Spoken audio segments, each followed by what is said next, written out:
Hi friends అందరికీ ఈరోజు నేను చేయబోయే రెసిపీ కోడిగుడ్డు ఉక్కిరి సింపుల్గా ఎలా చేసుకోవాలో ఈ రెసిపీ చేసి చూపిస్తున్నాను చూడండి.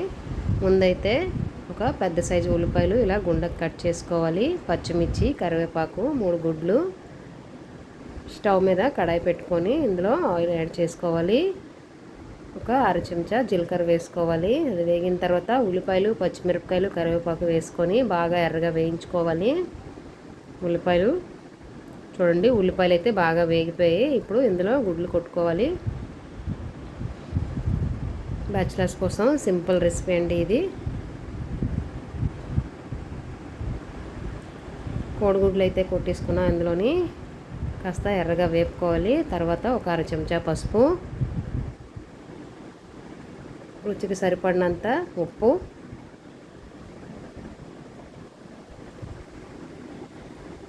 అర చెంచా కారం,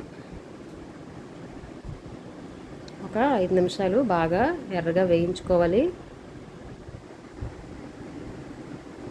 చూడండి బాగా వేగిపోయింది. 5 నిమిషాల తర్వాత చివరిలో కాస్త కట్ చేసి పెట్టుకున్న కొత్తిమీర వేసుకోవాలి ఇందులో.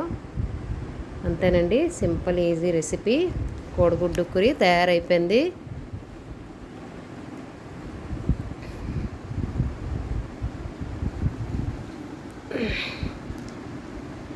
రైస్తో కానీ, పరోటాతో కానీ, రోటీతో కానీ చాలా బాగుంటుంది. ఖచ్చితంగా ట్రై చేయండి. వీడియో నచ్చితే లైక్ అండ్ సబ్స్క్రైబ్.